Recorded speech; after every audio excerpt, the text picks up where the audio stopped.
وذكر فإن الذكرى تنفع المؤمنين. أشهد أن محمدا عبده ورسوله. يا أيها الذين آمنوا اتقوا الله حق تقاته ولا تموتن إلا وأنتم مسلمون. يا أيها الناس اتقوا ربكم الذي خلقكم من نفس واحدة وخلق منها زوجها وبث منهما رجالا كثيرا ونساء واتقوا الله الذي تساءلون به والأرحام إن الله كان عليكم رقيبا. يا أيها الذين آمنوا اتقوا الله وقولوا قولا سديدا يصلح لكم أعمالكم ويغفر لكم ذنوبكم ومن يطع الله ورسوله فقد فاز فوزا عظيما. أما بعد فإن أصدق الحديث كتاب الله وخير الهدي هدي محمد صلى الله عليه وسلم وشر الأمور محدثاتها وكل محدثة بدعة وكل بدعة ضلالة وكل ضلالة في النار. Comme vous avez vu, ce séminaire a été intitulé d'un titre précis pour pouvoir traiter de ce sujet et de cette fitna qui s'est répandue et qui a touché la Ummah. Cette fitna, comme vous avez pu l'entendre dans l'intervention de notre frère Sidati, qui a apparu par un homme au temps du prophète sallallahu alayhi wa sallam, puis qui est revenu au temps de Uthman et Ali, et qu'à chaque fois qu'ils sont exterminés, ils reviennent, jusqu'à ce que le Messie al-Dajjal il sorte au milieu de leurs armées.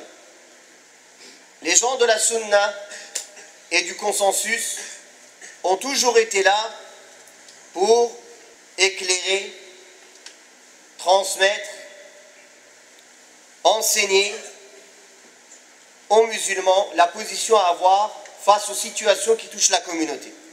Ceci n'est pas par amour d'autre que l'amour d'Allah subhanahu wa ta'ala, puis de son prophète sallallahu alayhi wa sallam, et l'amour de l'attachement à exposer la vérité.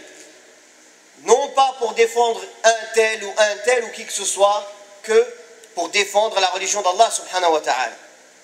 Et ça, c'est en prenant exemple sur nos savants,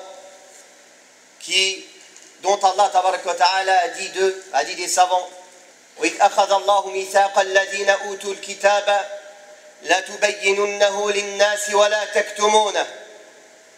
Allah a pris le serment et le pacte avec ceux qui ont reçu le livre, la science, que vous allez l'exposer aux gens et vous n'allez pas la taire. Donc c'est un devoir des savants d'exposer la vérité, puis des étudiants et de ceux qui les suivent derrière, de prendre leur exemple et d'exposer la vérité. Nous avons entendu dans les deux dernières interventions les textes sur les Khawarij, la croyance des Khawarij, certains hadiths sur les Khawarij, puis l'histoire des Khawarij, et comment aussi il y a eu des Khawarij contemporains. Mais certains vont peut-être vouloir dire: qui a dit que Daesh c'est des Khawarij? Qui dit que Daesh c'est des Khawarij? Qui dit que le Qaïda c'est des Khawarij? Qui dit que Al-Nusra, Jabhat al-Nusra c'est des Khawarij? Qui dit que tous ces groupes-là ce sont des Khawarij? Alors ce que nous allons exposer dans cette intervention, premièrement, c'est la parole de certains gens de sciences contemporains qui les jugent explicitement de Kharijit, de Khawarij. Puis nous allons citer certains hadiths du prophète sallallahu alayhi wa sallam et certains athar pour voir les similitudes et les caractéristiques qui sont communes aux Khawarij anciens et aux Khawarij contemporains. Pour commencer par la parole des savants, nous allons commencer par la parole de Cheikh Abdelaziz Ali Cheikh, le mufti du royaume d'Arabie Saoudite, hafidhahullah, il a dit: les idées extrémistes et les actes terroristes mis en exécution par les deux organisations, l'État, soi-disant État islamique, c'est-à-dire Daesh, et Al-Qaïda, Al-Qaïda, comme ils disent en français, sont l'ennemi numéro 1 de l'islam. Ces organisations n'ont rien à voir avec l'islam. Cheikh Saleh Al-Fawzan, membre du comité permanent, a dit: le rôle des savants de l'islam est de les condamner, d'exposer la nullité de la voie qu'ils ont empruntée et de proclamer qu'ils méritent la mort, pour pouvoir être préservés de leurs maux, pour préserver les musulmans de leur mal. Car le prophète sallallahu alayhi wa sallam a dit à propos des Khawarij: où que vous les trouviez, tuez-les. Ça, il l'a dit à propos de qui? Il a dit à propos de Daesh, qui sont actuellement présents en Irak et en Syrie. Cheikh Abdel Muhsin Al-Abbad, le muhaddith de Medina, hafidhahullah, son fils Al-Hassan Al-Badr lui a dit: mon père, il y a certains jeunes faibles d'esprit en Arabie qui ont été trompés et qui ont prêté allégeance à Abu Bakr al-Baghdadi. Ils disent qu'il est le calife des musulmans. Alors Cheikh Abdel Muhsin Al-Abbad, hafidhahullah, a répondu: en fait, ces gens-là, ils ont prêté serment à Shaitan. Il a dit auparavant, quand il a été questionné sur Al-Qaïda, sur Al-Qaïda, certains lui ont dit: ya Cheikh, certains disent que l'organisation de Al-Qaïda sont des Khawarij, des Kharijites, et d'autres qu'ils sont des combattants, sous-entendu fi sabilillah. Quel est votre avis sur cela? Le cheikh a dit: oui, c'est vrai, ce sont des combattants, mais ce sont des combattants sur le sentier de Shaitan. Ce sont des combattants sur le sentier de Shaitan. Cheikh Saleh Al-Suhaymi, hafidhahullah, directeur du pôle de l'Aqida à l'université islamique de Medina, il lui a été posé comme question: certains jeunes fougueux se sont rendus en Syrie pour faire le djihad et ils ont rejoint l'État islamique. Ils rapportent que les rumeurs sur les tueries et la terreur qu'ils sèment ne sont pas vraies. Qu'est-ce qui est authentique au sujet de ce groupe? Qu'Allah vous accorde sa bénédiction. Cheikh a dit: ce qui est authentique, c'est que ce groupe est un groupe de Khawarij Takfiri. Il y a quelques jours, ils ont tué le fils de mon cousin maternel, prétendant qu'il avait apostasié, car lui, il s'était fait tromper et il était dans le groupe adverse, Jabhat al-Nusra. Il a dit: ces deux groupes ont tous deux pris la mauvaise voie, que ce soit al-Nusra ou Daesh. Que ce soit al-Nusra ou bien Daesh. Dans une autre allocution, Cheikh Abdel Muhsin Al-Abbad, hafidhahullah, a dit: toutes les caractéristiques des Khawarij sont dans ces gens-là. Donc, ce sont des Khawarij. Donc voilà maintenant des gens de science contemporains qui ont jugé explicitement ces groupes-là comme étant des Khawarij. Ça, c'est la première chose. Les Khawarij, ils ont été décrits par le prophète sallallahu alayhi wa sallam. En réalité, il n'y a pas une secte de l'islam que le prophète sallallahu alayhi wa sallam a décrit avec autant de précision, en les nommant, en les décrivant, en les détaillant comme les Khawarij. Il a parlé des sectes en général. Et d'ailleurs, le fameux hadith que l'on connaît tous sur les 73 groupes, si on le rapporte en sa totalité, c'est un hadith d'Abu Umama al-Bahili. Il était en Syrie et il a vu que les Khawarij avaient été tués. Il a regardé et il a dit qu'Allah maudisse 'Azariqa. C'est une firqa, c'est un groupe parmi les Khawarij. Qu'Allah les maudisse. Puis il a commencé à pleurer. Il a pleuré. Il a dit, pourquoi pleures-tu?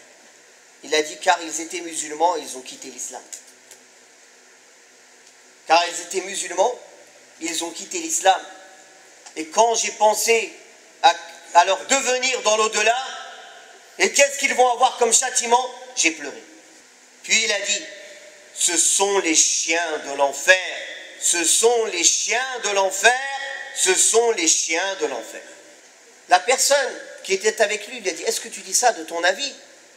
Il a dit, Wallahi, je l'ai entendu du prophète sallallahu alayhi wa sallam, pas une fois, pas deux fois, pas trois fois, pas quatre fois, pas cinq fois, pas six fois, mais 7 fois.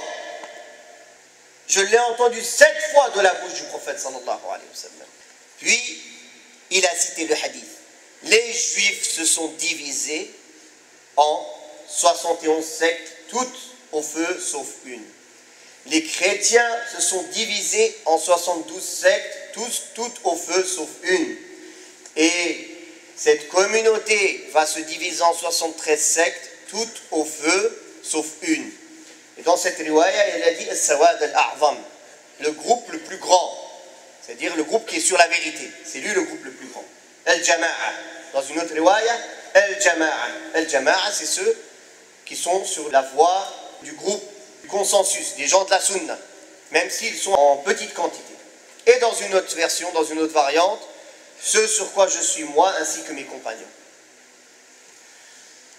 Le prophète sallallahu alayhi wa sallam, quand on a entendu l'histoire de Dhul Khuwaysira, il a dit il va avoir de sa descendance cette personne, des gens qui vont s'affilier à lui.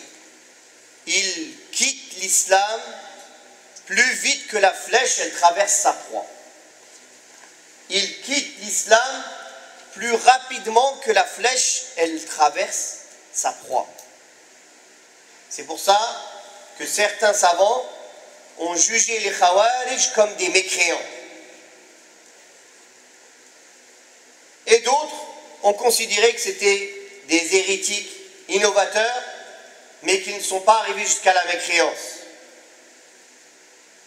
En réalité, même ceux qui jugent les Khawarij comme mécréants, ils ne considèrent pas tous les Khawarij comme mécréants, car il y a des degrés dans les Khawarij. D'ailleurs, Ibn Hajar al-Asqalani, rahimahullah, aussi il rapporte ça des salafs, que le Khawarij al-Qa'adiyya, ceux qui sont assis, qui parlent, ils sont pires que les Khawarij qui sortent au combat. Khawarij, ce mot il sort d'où en arabe? Khawarij, kharaju ala man. Ils sont sortis contre le gouverneur.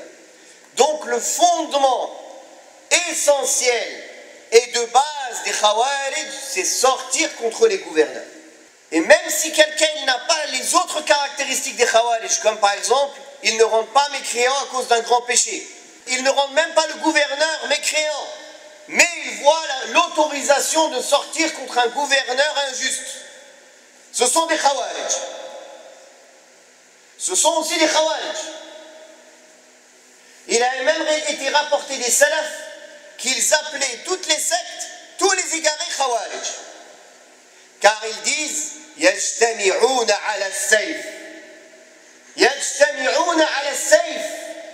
Car au début, la bid'a, elle commence, l'innovation, elle commence par certaines innovations qui ne sont pas liées au khuruj, mais à la fin, ils s'unissent tous autour d'une même bid'a, as-sayf, le combat et la révolution et la révolte et sortir contre les gouverneurs musulmans, même s'il est injuste. Donc, ne vous faites pas tromper par certains qui disent mais non, ce ne sont pas des Khawarij. Ils ne rendent pas mécréant celui qui fait des grands péchés. Non, ce ne sont pas des Khawarij. Ils voient que la foi, elle augmente et elle diminue. Ils ne disent pas que la foi est un bloc. Mais il suffit pour quelqu'un de voir qu'il est permis de sortir contre le gouverneur musulman, même s'il est injuste, pour être un Khariji. Ça lui suffit. Donc, tous les prédicateurs de la fitna, qui parlent en public contre les gouverneurs. Comme a fait qui? Dhul Khuwaysira. Dhul Khuwaysira, est-ce qu'il a appelé à la révolte? Il il a fait quoi? Il a critiqué le prophète sallallahu alayhi wa sallam, qui est le prophète d'Allah et le dirigeant des musulmans, en public. Il a critiqué le prophète sallallahu alayhi wa sallam en public, n'est-ce pas? Et aujourd'hui aussi, il y a des gens qui prennent le minbar, ou internet, ou des audios, ou bien des écrits publics, et qui critiquent les gouverneurs musulmans en public. Et après, sous prétexte que ce sont des gens qui font le sharh de Kitab al-Tawhid, ou sharh de je ne sais quoi, et qui fait la da'wa soi-disant salafiyya, mais non, c'est pas un khariji. C'est un quoi alors? Alors que les gens de la sunna sont d'accord qu'il est interdit de faire ce point-là, et qu'ils l'ont mis dans les points de la aqidah, dans les livres de croyance, dans tous les livres de la sunna. Ils parlent de l'obéissance au gouverneur, même s'il frappe ton dos, même s'il prend ton argent, même s'il a pris le pouvoir d'une manière injuste. Il l'a pris d'une manière injuste. Il sera jugé auprès d'Allah. Mais une fois qu'il a le pouvoir, tu lui dois obéissance en dehors de la désobéissance d'Allah. Les Khawarij, le prophète sallallahu alayhi wa sallam a dit à qui? À ses compagnons qui sont les meilleurs des hommes après le prophète Mohammed sallallahu alayhi wa sallam. Il leur a dit, vous allez mépriser votre salat à côté de leur salat. Et vous allez mépriser votre jeûne par rapport à leur jeûne. C'est-à-dire qu'ils ont beaucoup d'adoration. D'ailleurs, il a été rapporté dans les récits qu'ils les ont vus, ils avaient des traces de consternation. Leurs genoux étaient comme les genoux des chèvres. Ils étaient jaunes tellement ils dormaient peu et ils jeûnaient. C'est-à-dire un faible d'esprit, il peut se faire tromper rapidement et facilement, aisément, par le fait que ce soit des adorateurs ou des gens qui ont un certain nombre d'adorations, ou qui montrent la sunna, ou qui montrent un amour pour la législation islamique. Mais en réalité, comme le prophète sallallahu alayhi wa sallam a dit, ils lisent le Coran alors qu'ils ne dépassent pas leur clavicule et leur gosier. C'est-à-dire, ils récitent le Coran, ils le lisent, mais ils n'en comprennent rien. Pourquoi le prophète sallallahu alayhi wa sallam a dit ils ne dépassent pas leur clavicule ou leur gosier? Parce que la compréhension, pour comprendre, il faut que ça vienne jusqu'où? Jusqu'au cœur, l'aql. La raison en islam, on ne dit pas qu'elle est dans la tête, elle est dans le cœur. Comme Allah Ta'ala a dit dans le Coran, n'ont-ils pas des cœurs avec lesquels ils réfléchissent? Donc c'est le cœur qui réfléchit, non pas le cerveau, comme disent les philosophes. Donc ils lisent le Coran, mais le Coran ne dépasse pas leur gorge, c'est-à-dire qu'il va de là jusqu'à la gorge, il n'atteint pas le cœur. Ils ne le comprennent pas. Ils appellent au livre d'Allah alors qu'ils n'ont rien à voir avec le livre d'Allah. C'est dans un hadith. Est-ce qu'ils ne font pas ça aujourd'hui? Est-ce qu'ils ne disent pas, soi-disant, on veut juger la loi d'Allah? On veut faire appliquer la loi d'Allah? Mais il y a un miskin. Si tu veux faire appliquer la loi d'Allah, applique la loi d'Allah sur toi, sur tes croyances. Applique la loi d'Allah sur tes pratiques. Applique la loi d'Allah sur la voie que tu es en train de suivre. Et tu verras que tu n'es pas en train d'appliquer la loi d'Allah. C'est pour ça que certains parmi les salafs appelaient les khawarij al-murji'a. C'est eux les murji'a. Parce qu'ils ont du irja shadid sur eux-mêmes. Sur eux-mêmes, ils pensent qu'ils sont préservés de tout. Qu'ils sont sauvés.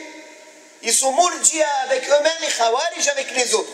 Ils ne jugent pas leurs croyances et leurs actes à eux. Est-ce qu'ils sont en concordance avec le livre d'Allah? Et si on prenait leurs croyances et si on mettait en pratique leurs règles, alors ils seraient des mécréants, car ce sont eux-mêmes qui ont désobéi au livre d'Allah. Donc la récitation de quelqu'un, ses adorations, le fait qu'il fait apparaître, qu'il dit on veut le jugement d'Allah, vous avez dû entendre ce qu'ils ont fait pendant la fitna à l'époque de Ali ibn Abi Talib. Ils ont dit inil hukmu illa lillah, le jugement n'appartient qu'à Allah. Et ils ont rendu mécréants Ali et Muawiyah et les Sahaba. Est-ce que ce n'est pas la même parole qui est répétée aujourd'hui? Celui qui juge par une autre loi que d'Allah, c'est un mécréant. Ils sortent les mêmes paroles que les premiers Khawarij. Et les Mufassiroun, les Sahaba, Si vous regardez dans le tafsir de la parole d'Allah, tabaraka wa ta'ala, وَمَنْ لَمْ يَحْكُمْ بِمَا أَنزَلَ اللَّهُ فَأُولَٰئِكَ هُمُ الْكَافِرُونَ, les salafs disaient quoi? Ils disaient en expliquant ce verset que les Khawarij, ils ont pris ce verset, ils l'ont appliqué sur les musulmans au lieu de l'appliquer sur les mécréants. Et effectivement, c'est ce qu'ils font aujourd'hui. Effectivement, c'est ce qu'ils font aujourd'hui. Les Khawarij, comme le prophète sallallahu alayhi wa sallam a dit, ils parlent avec la meilleure des paroles de la création. C'est-à-dire leurs paroles, elles sont belles. Ils te disent djihad, ils te disent il faut élever la parole d'Allah, ils te disent on veut la loi d'Allah, ils te disent on combat le tarout. Ça c'est des sens, c'est un sens qui touche le croyant, car c'est ce qui anime la vie du croyant. Mais derrière ça, en réalité, derrière ces belles paroles, comme l'a dit dans un autre hadith, ils ont des belles paroles, mais ils ont des mauvais actes. Leurs actes, ils ne suivent pas leurs paroles. Car dans leurs actes, ils ne pratiquent pas ce qu'Allah ta'ala a ordonné. Et ce que le prophète sallallahu alayhi wa sallam a enseigné. Le prophète sallallahu alayhi wa sallam a dit aussi d'eux, ils sont les pires créatures. Et il a dit, ils sont les pires dépouilles qui se trouvent sous le ciel. Ils sont les pires dépouilles, c'est-à-dire que parmi les gens qui sont tués, qui se font tuer, parmi les morts qui sont morts, tués, ce sont les pires. Et il a dit, les meilleures victimes, ce sont ceux qui se sont fait assassiner par eux. Le prophète sallallahu alayhi wa sallam a dit, si je venais à les rencontrer, si je les atteindrais, je les exterminerais comme a été exterminé le peuple de Ad. Le prophète sallallahu alayhi wa sallam a donné ordre aux chefs des musulmans de les combattre. Et il a dit, tuez-les, car il y a une récompense le jour du jugement dernier à celui qui les tue. Bien sûr, cette responsabilité du combat, la responsabilité des peines en islam est prise par les gouverneurs musulmans. Il n'est pas permis à un administré, à un simple musulman, de les mettre en pratique seul. C'est interdit. L'islam n'appelle pas l'anarchie ou désordre. Tout est réglementé. Le djihad, il est réglementé. Les peines, elles sont réglementées. Tout est réglementé et ce n'est pas le désordre auquel appelle l'islam. Walhamdulillah. D'ailleurs, parmi les meilleurs actes que Ali ibn Abi Talib a fait, c'est le fait de les combattre et de les exterminer. Avant cela, il a envoyé qui? Abdullah ibn Abbas, radiyallahu anhu an abi, essayer de les convaincre. Abdullah ibn Abbas, quand il l'a envoyé, il a dit, polémique avec eux avec le hadith. Car le Coran a plusieurs visages. C'est-à-dire qu'ils peuvent, si tu leur ramènes un verset, ils peuvent l'interpréter comme ils veulent. S'ils ne s'attachent pas à l'interprétation des Sahaba, ils peuvent l'interpréter comme ils veulent. Et Abdullah ibn Abbas, radiyallahu anhu an abi, leur a fait une remarque pertinente. Il leur a dit, ne voyez-vous pas qu'il n'y a aucun parmi les compagnons du prophète sallallahu alayhi wa sallam avec vous? Soyez intelligents, vous ne voyez pas que les grands ne sont pas avec vous? Vous ne voyez pas que les savants ne sont pas avec vous? Alors tous les savants et tous les sahaba ils sont égarés et vous, vous êtes dans la vérité. Et aujourd'hui c'est la même chose. Est-ce qu'il y a un seul savant de la sunna qui s'est mis du côté des Khawarij? Non. Mais ils sont plutôt comme le prophète sallallahu alayhi wa sallam a décrit, Hudatha al-asnan, sufaha al-ahlam. Ce sont des jeunes qui ont des esprits faibles. Que des petits jeunes qui ne connaissent rien à l'islam, qui ne connaissent rien aux règles de l'islam de base, encore plus pour connaître les règles de l'islam dans le djihad et dans le califat, dans la bay'a, dans l'imara, dans la politique. Aujourd'hui, le problème, c'est que tout le monde veut se mêler de tout ce qu'il ne maîtrise pas. Tout le monde parle de politique. Tout le monde a un avis sur la stratégie à adopter dans le monde. Il y a miskin, tu ne sais même pas c'est quoi la stratégie pour sortir de chez toi pour arriver au bout de la route. Tu vas nous expliquer les stratégies à adopter dans le monde entre les pays, alors que tu es ignorant des accords, des discussions qu'il y a entre eux. Tu es ignorant de tout. Tu es ignorant de cette science. Mais tu veux en parler. Les discussions de tout le monde maintenant, c'est ça. Oui, mais pourquoi dans tel pays comme ça, tel gouverneur il devrait faire comme ça, tel comme ça, tel... Qu'est-ce que tu connais? Ta vie à toi, tu n'arrives pas à la gérer. Tu as 3 enfants, tu n'arrives pas à les mettre bien dans la religion. Tes enfants et ta femme, tu n'arrives pas à ce qu'ils suivent l'ordre d'Allah. Toi qui es le juge, le gouverneur d'une maison. Toi, gouverneur d'une maison, tu n'arrives pas à faire gouverner avec la religion d'Allah dans ta maison. Et après, tu es là en train de parler comment il faut gouverner un État et le monde entier, des millions de personnes. Et c'est pour ça que, disait Cheikh Al-Albani, rahimahullah, établissez l'État islamique dans vos cœurs, Allah vous l'établira sur terre. Allah vous l'établira sur terre. D'ailleurs, le prophète sallallahu alayhi wa sallam a annoncé qu'ils allaient sortir en tout temps. Dans un hadith sahih, le messager d'Allah sallallahu alayhi wa sallam a dit: la chose dont j'ai le plus peur pour vous, ce sont les imams de l'égarement. Ce sont les imams de l'égarement. Et si l'épée est levée dans cette communauté, cette fitna ne s'arrêtera pas jusqu'au jour du jugement dernier. Et effectivement, aujourd'hui, nous avons les imams de l'égarement tenus aux portes de l'enfer qui appellent les gens à l'épée. Et comme le prophète sallallahu alayhi wa sallam a dit, quand cette fitna, l'épée, elle sera levée, elle ne se rabaissera pas jusqu'au jour du jugement dernier. Ceci explique l'autre hadith où le prophète sallallahu alayhi wa sallam a dit: à chaque fois qu'ils seront exterminés, ils repousseront, ils reviendront jusqu'à ce que l'antéchrist apparaisse au milieu de leurs armées. Jusqu'à ce que l'antéchrist, Dajjal, apparaisse au milieu de leurs armées. Ibn Hazm al-Andalusi, rahimahullah, a dit, en parlant des Khawarij, il ne cesse de désorganiser la société musulmane, de diviser la parole des croyants, il lève l'épée contre les musulmans et s'efforce de semer la corruption sur terre. Quant aux Khawarij et aux chiites, cette description d'eux est si célèbre qu'il est inutile de le rappeler. C'est-à-dire, c'est ça, leur religion et leur caractéristique principale, c'est cela. Mettre la corruption et répandre le mal. D'ailleurs, les premières victimes des Khawarij, qui sont-ils? Les musulmans. Les premières victimes des Khawarij, qui sont-ils? Les musulmans. Ça fait presque 1400 ans que les musulmans souffrent des Khawarij. Avant que les attentats soient faits dans les pays occidentaux, dans les années 50, dans les années 60, dans les années 70, dans les années 80, où ils étaient faits les attentats? Dans les pays musulmans.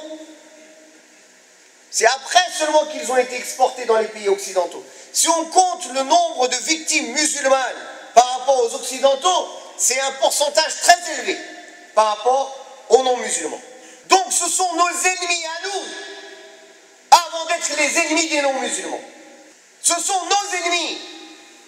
Car le prophète sallallahu alayhi wa sallam a dit: si je les rencontrerai, je les exterminerai comme le peuple de Ad a été exterminé. Cheikh al-Islam ibn Taymiyyah rahimahullah a dit, en parlant du hadith de Abu Umama al-Bahili radiyallahu anhu, quand il a dit: ils sont les pires dépouilles sur la surface du ciel et les meilleures victimes sont celles qui ont été tuées par eux.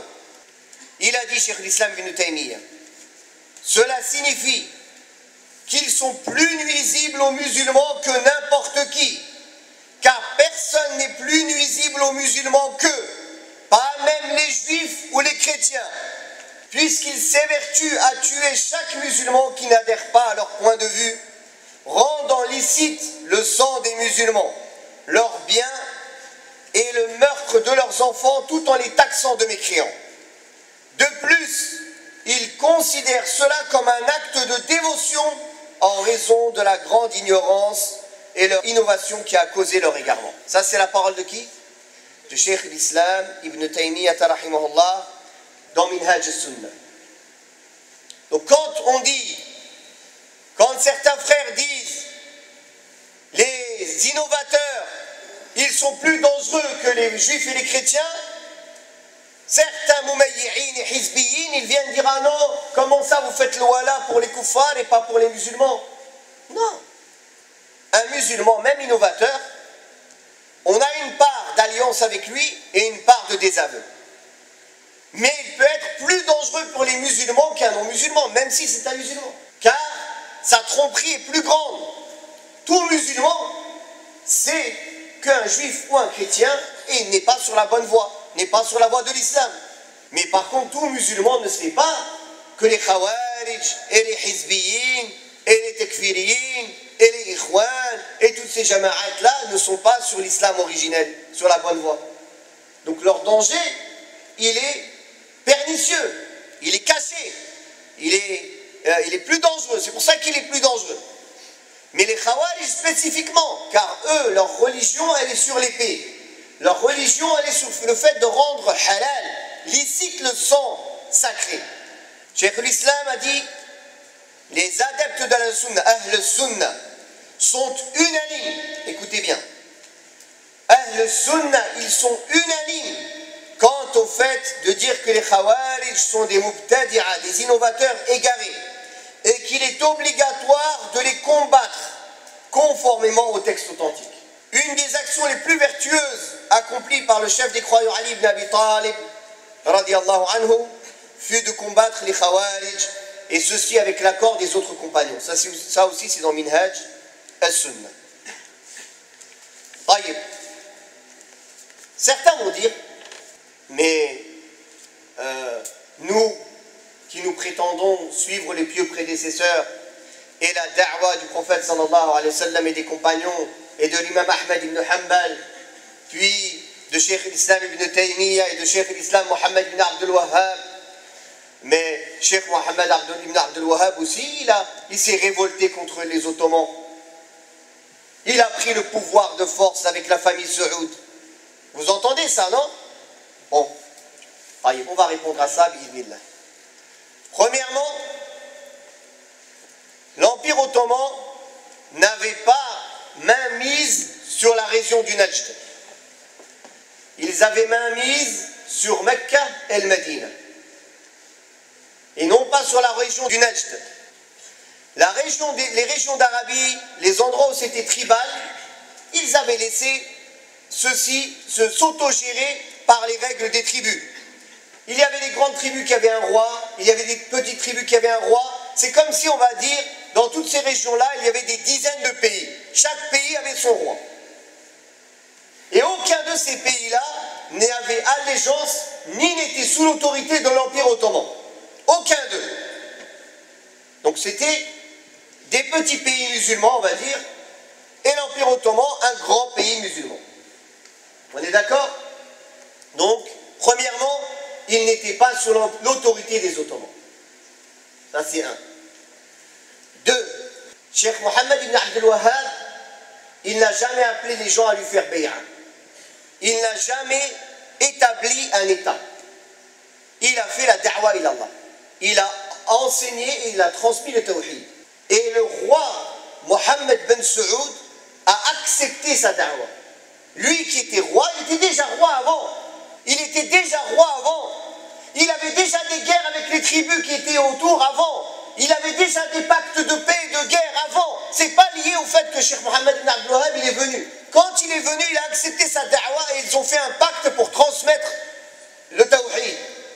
Et à partir de là, Allah lui a donné son secours. Et son État a pris le dessus sur les autres États. Vous avez compris la différence? Et ils ont été taxés de mécréants par l'Empire ottoman et par tous les savants soufis et adorateurs des tombes. Et ils leur ont interdit le Hajj pendant 7 ans. Parce qu'il est taxé de mécréants. Et c'est à partir de là qu'ils ont décidé d'attaquer la Mecque. Et de la prendre. Pour pouvoir avoir accès pour le Hajj. Alors qu'auparavant, ils leur ont fait da'wa, ils leur ont envoyé des savants. Ils ont envoyé un de leurs savants polémiquer avec tous leurs savants à la Mecque. Il les a tous fait taire. Et ils sont rentrés à la Mecque, ils ont trouvé des mausolées adorés en dehors d'Allah, des danseuses et du haram répandu de partout. Et ils ont rasé les mausolées et établi le tawhid. Ça n'a rien à voir avec l'état de ce shaytan de Baghdadi, qui n'est pas un état, d'ailleurs. Et où sont les savants avec lui? Cheikh Mohammed ibn Abdul Wahhab, c'était le savant de l'époque, c'était Cheikh l'Islam. Et ses élèves, c'était des savants. Et la famille Saoud qui était avec lui, ils ont appris avec lui, c'était des savants. comment on peut comparer un État légal à des brigands et des khawarij? C'est comme si on disait que le prophète sallallahu alayhi wa sallam c'est un khariji. Allahumma musta'an. Mais pour mieux tromper les gens, puisqu'ils ne peuvent pas dire on est des khawarij, il y a trop de textes sur eux. Donc ils disent quoi? On est des salafis. On fait la même da'wa que Mohammed ibn Abdul Wahhab. Ça c'est un autre point. Autre chose, il est du devoir et il est permis pour un État musulman qui est voisin d'un autre État musulman qui fait des innovations ou qui fait du shirk, il lui est même obligatoire de le combattre s'il ne veut pas délaisser ce shirk et ses bid'ah et d'instaurer le tawhid. Donc c'était le devoir de la famille Saoud de combattre l'Empire ottoman pour pouvoir faire la da'wa au tawhid. Est-ce que c'est clair? Donc comprenez bien ça, parce que ça c'est une shubha que les khawarij et les tekfir ils ramènent tout le temps. Ça c'est un point. D'ailleurs, Cheikh Mohammed ibn Abdul Wahhab, quand justement ils ont voulu le discréditer, ils l'ont traité de khariji, parce qu'il rendait mécréants les gens qui adoraient les tombes. Vous savez ce qu'il a répondu? Il a dit, nous ne rendons mécréants que ceux que les savants ont été unanimes sur leur mécréance. Que ceux dont les savants de l'islam ont eu consensus et unanimité sur leur mécréance. Ils lui ont envoyé une lettre parce qu'il faisait des propagandes contre lui. Pour dire, il paraît que tu rends mécréants les gens qui ne font pas l'hégire vers toi. Il a dit, comment je rendrai mécréants les gens qui ne font pas l'hégire vers moi, vers notre ville, alors que je ne rends pas mécréants les gens qui par ignorance y tournent autour des tombes del Badawi Abdel Qadir el-Jilani. Il a dit, comment? Donc, est-ce qu'on peut comparer Cheikh Mohammed ibn Abdul Wahhab et sa da'wa mubaraka à ces ignares, barbares, qui ne suivent aucune règle de l'islam, ni aucune règle de la raison? On a pu entendre auparavant un peu l'histoire des Khawarij et le fait que leur chef idéologique de cette époque, c'est Sayyid Qutb. Et effectivement, il a eu un grand effet sur eux. Mais beaucoup de gens ne savent pas qu'il y a quelqu'un caché derrière Sayyid Qutb, qui a été la personne qui a inspiré Sayyid Qutb, mais qui a été beaucoup moins connu que lui. Même s'il est connu, Sayyid Qutb a pris cette pensée, il a été lui-même le leader de cette pensée. Cette personne-là, c'est Al-Mawdoudi.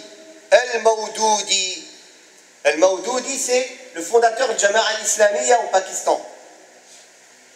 Et c'est lui qui a commencé à sortir ces règles de Tawhid al-Hakimiyya. Il a dit que Moussa alayhi salam, il a été envoyé à Pharaon non pas pour l'appeler à adorer une divinité unique, mais pour qu'il juge avec les lois d'Allah. C'est le premier qui a sorti ces innovations, et Sayyid Qutb a été touché par cela, et comme il avait déjà des pensées révolutionnaires léninistes, et qu'il faisait partie des mouvements qui étaient proches des loges francs-maçonnes, donc il n'a fait que transformer ça sous un habit islamique. Peut-être par ignorance, peut-être qu'il était sincère, mais quoi qu'il en soit, ses idées étaient des innovations et des égarements. Il ne suffit pas d'être sincère et ignorant pour qu'on valide tout ce que la personne fait. Maintenant, quel est le rapport entre ces nouveaux groupes présents, Al-Qaïda, Al-Nusra, Daesh et la da'wa des frères musulmans et les Khawarij? Quel est le rapport? Quelqu'un va dire quel est le rapport? Le rapport, il est clair. Premièrement, comme je vous ai dit, cette idée de mettre en place un califat islamique à tout prix, et non pas selon la voie du prophète sallallahu alayhi wa sallam, car le prophète sallallahu alayhi wa sallam, son objectif était de répandre la da'wa. Mais eux, leur objectif, c'est le pouvoir. L'islam n'est qu'un moyen. C'est pour ça que la meilleure définition de la secte des frères musulmans, c'est de dire c'est un parti politique qui se revendique de l'islam. Ce n'est pas un groupe islamique, c'est un parti politique. Car leur objectif et leur finalité, c'est la politique. Et non pas l'islam. L'islam n'est que le moyen qu'ils ont choisi pour atteindre leurs objectifs. Donc, il faut savoir que vous avez tous entendu parler de Abu Mus'ab al-Zarqawi. Abu Mus'ab al-Zarqawi, c'était le dirigeant de l'Al-Qaïda en Irak. D'accord? C'était le dirigeant de l'Al-Qaïda en Irak. Et c'est lui le premier qui a proclamé l'État islamique d'Irak sous Al-Qaïda, sous Al-Qaïda, qui était encore sous les ordres de qui? De Ben Laden et Ayman al-Zawahiri. En vérité, la tête pensante, c'était Ayman al-Zawahiri. Ayman al-Zawahiri, c'était un Ikhwani d'Égypte. Et tous ceux qui allaient à la première guerre en Afghanistan, des gens qui allaient avec la fatwa des ulama, arrivaient là-bas, ils leur faisaient des entraînements, et de l'autre côté, ils leur donnaient le livre de Abu Muhammad al-Maqdisi, Issam al-Barqawi, sur le fait de rendre mécréant l'État saoudien. Donc les Saoudiens qui ont été là-bas, envoyés par l'Arabie pour aider leurs frères afghans, ils sont revenus avec les idées du takfir. Et c'est à partir de là qu'après les savants et les États musulmans ont vu le mal d'envoyer aider comme ça dans les djihad, parce qu'en fin de compte ils reviennent pire. En fin de compte ils vont aider, ils reviennent, ils font du mal. C'est pour ça après ils ont changé de position. Donc Abu Mus'ab al-Zarqawi, il a fait l'État islamique en Irak. Et Abu Mus'ab al-Zarqawi, qui est son chef idéologique, c'est Issam al-Barqawi, Abu Muhammad al-Maqdisi, qui est considéré comme la 4e tête pensante dans l'idéologie du takfir après Sayyid Qutb et sa famille. Donc regardez la chaîne. Comprenez, les Khawarij, Sayyid Qutb, les Ikhwan. Donc là les Ikhwan ils sont partout. Entre Issam al-Barqawi, qui est le cheikh et la tête pensante idéologique d'Abu Mus'ab al-Zarqawi. D'accord? Ayman al-Zawahiri, qui est leur chef, qui vient d'Égypte avec les idées des Ikhwan al-Muslimin de Sayyid Qutb. Après cela, il a envoyé en Syrie l'un de ses disciples, Abu Muhammad al-Jawlani.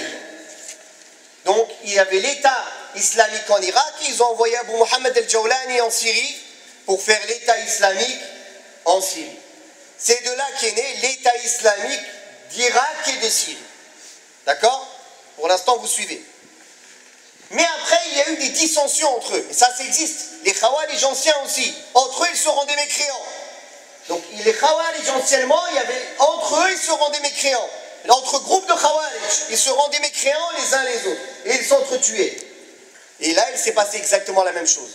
Ceux qui étaient en Syrie et en Irak, ils se sont désavoués de l'allégeance qu'ils avaient à Ayman al-Zawahiri, de l'Al-Qaïda. Et ils l'ont taxé de mécréant. Et ils ont rendu mécréant Mohamed Morsi et les frères musulmans en Égypte. Donc chez eux, plus tu rends mécréant, plus tu prends des grades. Donc eux, nous on a dit on va prendre des plus hauts grades. On rend mécréant les gens de chez nous. Comme ça, ça y est, c'est nous le top. Il n'y a pas quelqu'un plus qui peut prendre le pouvoir que nous. Les gens de chez nous, on les rend mécréants. C'est nous maintenant les chefs. Non. Et c'est de là que la dissension elle est née et que Daesh a été créé et Jabhat al-Nusra. Ce n'est plus resté l'État islamique qui était sous l'ordre de l'Al-Qaïda, mais maintenant il y a une dissension entre deux groupes de Kharijites et les deux sont des Kharijites, que ce soit Nusra ou Daesh. Nusra ils sont restés sous l'allégeance de Ayman al-Zawahiri et Al-Qaïda, et les autres qui soi-disant ont pris le califat, ils ont déjà coupé l'allégeance qu'ils avaient à quelqu'un qui n'était même pas une allégeance halal déjà. Donc leur allégeance qu'ils croyaient qui a été halal, soi-disant ils ont un calife, ils ne l'ont même pas respecté. Ils l'ont déjà rompu. Une autre réponse, certains vont dire oui mais vous dites c'est des Khawarij, mais ils combattent des mécréants, ils combattent Bachar al-Assad, c'est un Nusayri, et ils combattent Al-Maliki, c'est un Shi'i, c'est un Rafidi. Nous c'est pas parce qu'ils les combattent eux qu'on dit que c'est des Khawarij. Nous on dit que c'est des Khawarij liés à leur idéologie. C'est pas parce qu'ils les combattent eux qu'on dit que c'est des Khawarij. Mais c'est parce que c'est leurs idéologies. Car ils sont que la suite de l'Al-Qaïda, même pire. Et on voient leurs actes et leurs croyances aujourd'hui. D'ailleurs, ils ont même annoncé qu'ils allaient s'en prendre après à l'Arabie Saoudite. Pour eux, l'ennemi public numéro 1, ce sont les salafis et l'Arabie. Ils l'ont déclaré. Même la chaîne américaine CNN, elle a dit l'ennemi public numéro 1 de Daesh, c'est les Américains et leurs alliés. Numéro 2, les salafis. Numéro 3, je ne sais pas quand. Au numéro 5, les chiites. Les salafis passant, c'est le pire. Non. Bien sûr, car ce sont les salafis. Depuis l'époque de la fitna, ce sont les gens qui ont suivi les salafs qui se sont toujours mis face à eux et qui leur ont empêché de répandre leurs idéologies et qui a éclairci leurs ambiguïtés. Donc voilà un complément par rapport à ce qu'a dit notre frère Sidati tout à l'heure sur l'histoire. Ce complément-là, on va dire, entre Sayyid Qutb et ce qui s'est passé aujourd'hui en Syrie et en Irak, pour mieux comprendre le lien entre tous ces gens-là. À savoir aussi que Abu Mus'ab al-Zarqawi a eu aussi, il était le disciple de Mohammed Surur Zayn al-Abidin. Vous entendez parler le mot Sururi, on dit celui-là c'est un Sururi. En fait c'est lié à ça. Mohammed Surur Zayn al-Abidin, qui lui aussi, c'était un Syrien qui était en Arabie, qui a eu des idées de takfir. Maintenant nous allons parler de leurs actes barbares. L'imam Ibn Shihab al-Zuhri, rahimahullah, qui est mort en l'an 124 de l'Hégire, a dit, ça s'est rapporté dans Sunan al-Kubra de al-Bayhaqi, il a dit, jamais une tête tranchée ne fut rapportée au prophète Muhammad sallallahu alayhi wa sallam. Jamais une tête tranchée ne fut apportée au prophète Muhammad sallallahu alayhi wa sallam. Et ce, même le jour de la bataille de Badr. Un jour, une tête tranchée fut apportée au calife Abu Bakr al-Siddiq, il a interdit cela. Et il a interdit cela. Donc on voit bien que le chemin du prophète sallallahu alayhi wa sallam et des sahaba, ce n'est pas d'aller couper les têtes et les exposer, de les faire amener aux dirigeants. Il faut savoir aussi que quand le prophète sallallahu alayhi wa sallam, il était amené, quand il était arrivé à une nécessité de combattre des armées, il ne combattait pas déjà des civils, des enfants, des femmes. Il ne brûlait pas, il ne détruisait pas. Quand il combattait les armées, c'était des guerres réglementées. C'était des guerres avec encore beaucoup plus de règles que les conventions qu'il existe aujourd'hui soi-disant entre les pays. Beaucoup plus réglementées. Et une fois qu'ils étaient prisonniers, ils n'étaient pas torturés de la sorte. Jamais il a autorisé de raser des gens, de raser des pays, de tuer des femmes, de tuer des enfants, de détruire, de piller. Jamais. Au contraire. Pour finir ce point-là, il faut savoir que ces groupes-là, que ce soit les Khawarij contemporains, comme Daesh, comme Al-Qaïda, Al-Nusra, les frères musulmans, et les Haddad. Les Haddadi, c'est encore plus pernicieux, car eux, ils sont encore plus vicieux. C'est un groupe qui se faufile et qui se cache et qui s'habille de l'habit de la salafiyya. Lui, il ne va pas te dire Abu Muhammad al-Maqdisi a dit en public. Lui, il va te dire Cheikh al-Fawzan a dit. Il va te dire Cheikh Salih al-Sheikh a dit. Toi, tu vas entendre quelqu'un qui a les mêmes références que toi. Tu vas te dire, cette personne-là, c'est quelqu'un sur la sunna, c'est un salafi. Mais en réalité, ces gens-là, ils sont encore plus dangereux. Car leur poison est caché dans un beau gâteau. Il n'est pas visible. Et Cheikh al-Fawzan, hafidhahullah, a dit, si le faux était visible, tout le monde le rejetterait. Mais il est toujours habillé d'un vêtement de vérité pour qu'il puisse être accepté par les gens, par les musulmans, et pour qu'il puisse être trompé. En parlant de ce groupe-là, Cheikh al-Najmi, rahimahullah, a dit les Khawarij, les Takfiri et les Haddadi, les amis 2 points, les Khawarij 2 points, les Takfiri et les Haddadi. Donc il a considéré les Haddadi comme des Khawarij. Cheikh Rabi' aussi l'a cité. Cheikh Mohamed Bazmoul, on lui a demandé sur les Haddadi, il a dit c'est une autre face des Khawarij. C'est une autre face des Khawarij. Cheikh Al-Luhaydan, Hafizahullah, a dit ce sont les Haddadi qui porteront demain l'étendard des Khawarij. Et effectivement, il avait dit vrai. Aujourd'hui, avec les fitnas qu'il y a, tous les Haddadi cachés qui se faisaient passer pour des salafis, ils sont là en train de défendre les Khawarij et de défendre leurs idées. Auparavant, ils défendaient leurs croyances, mais d'une manière cachée. Mais là, dernièrement, beaucoup d'entre eux se sont dévoilés en public. Ils se sont dévoilés en public. Mais il y a encore beaucoup d'eux qui sont cachés, qui gardent encore cette méthode de se cacher. Comment ils commencent? Le premier pas, c'est de vous détacher des savants de la communauté, de vous mettre la haine dans le cœur envers les références parmi les gens de science. Ou le doute, s'ils n'arrivent pas à vous mettre la haine, au minimum, ils vous mettent le doute. Et ils vous laissent vous faire ronger par ce doute. C'est pour ça que Ahl Sunnah, l'imam Ahmed, l'a cité. Et tous les livres de Sunnah parlent de cela.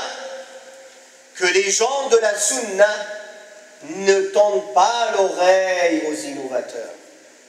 Ils ne leur tendent pas l'oreille. Ils ne s'assoient pas avec eux. Ils les exilent. Ils ne leur parlent pas. Ils s'éloignent d'eux. Aujourd'hui, je ne vois pas les salafis faire ça. Non. Je vois les salafis discuter avec eux, polémiquer, rentrer dans des sujets. Et la personne, plus elle polémique, plus elle prend une part, ne serait-ce que 1 ou 2 ou 3 ou 5% des idées de l'autre. Et après, il reste dans le trouble. Je vois des ignorants rentrer dans des polémiques, que ce soit sur Internet, que ce soit en direct, et parler de sujets qu'ils ne maîtrisent pas.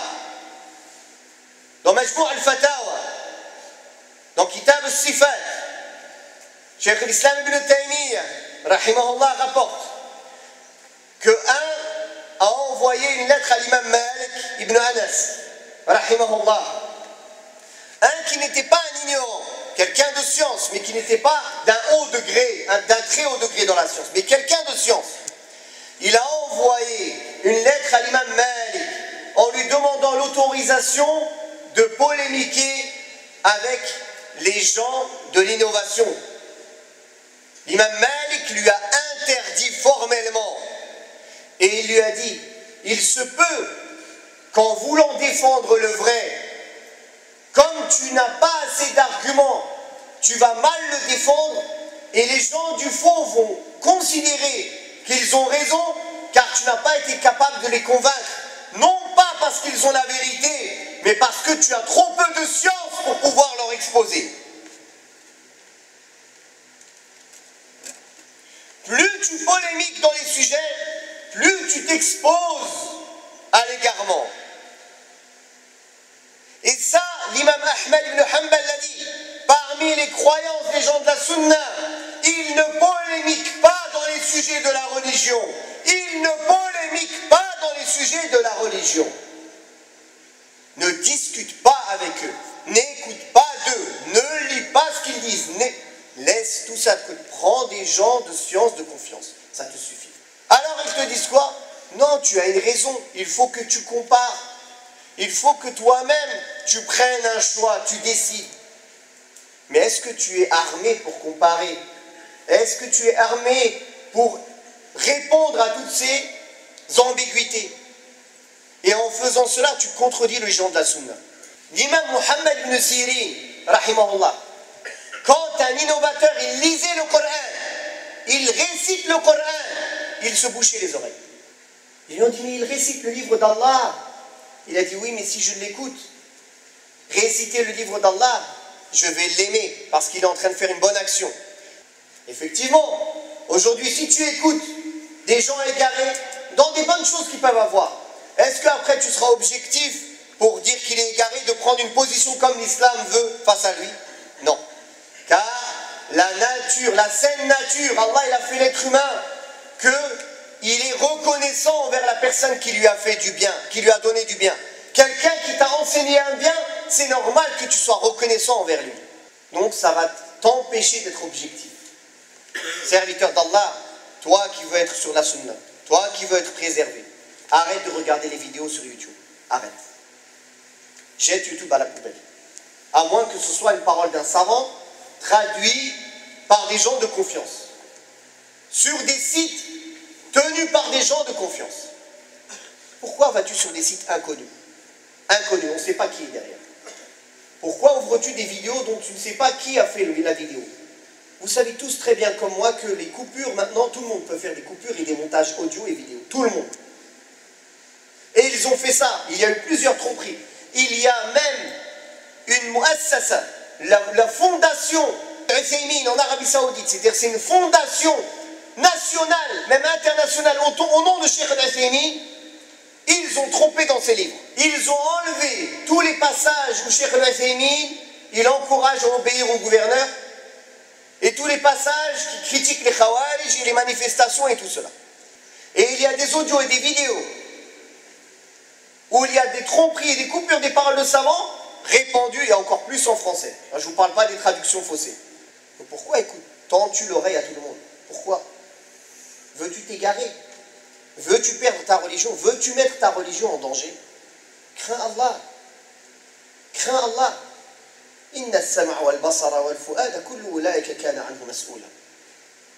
Prends ta religion des gens de confiance et délaisse tout le reste. Ne les écoute même pas. Ne leur prête pas attention. Il vient te parler, tu te bouches les oreilles, tu marches. Pourquoi tu veux perdre ton temps, ton énergie? Pourquoi tu veux mettre en danger ton capital qui est ta religion? Pourquoi? Donc YouTube, Twitter, Facebook. D'ailleurs, ils sont très très actifs, les tekfiri, les khawarij, tous les innovateurs sont actifs sur Internet. Car face à face, tu les vois parfois sur Internet, c'est des lions. Quand il vient devant toi, c'est cette personne-là sur Internet, il insultait, il parlait. Il y a des gens, ils ont fait des textes, des roudous, ils insultent les savants. Je l'ai eu au téléphone, je dis allô, je lui parle en arabe.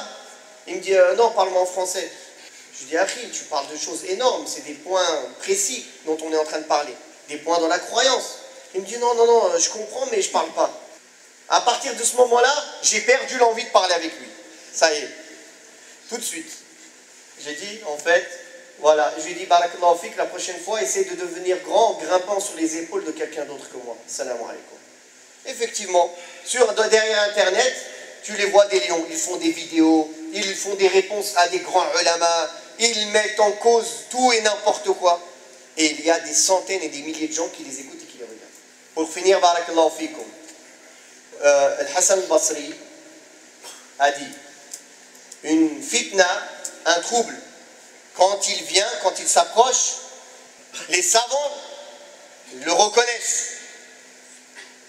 Mais une fois qu'il est passé, tous les ignorants, ils le reconnaissent. Les troubles qui viennent, avant qu'il y ait les révolutions, les problèmes, les troubles, les manifestations, l'état maintenant dans lequel état les pays musulmans. Est-ce qu'on n'entendait pas les savants crier haut et fort que c'est interdit, que c'est grave, que c'est dangereux, craignez Allah, arrêtez?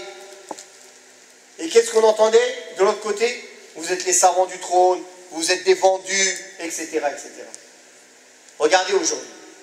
Regardez l'état du monde musulman aujourd'hui. Est-ce qu'il est pire ou mieux qu'avant les révolutions? Personne ne peut dire qu'il est mieux. Tout le monde sait qu'il est pire. Largement pire. Une fois que la fitna est passée, tout le monde en voit les méfaits.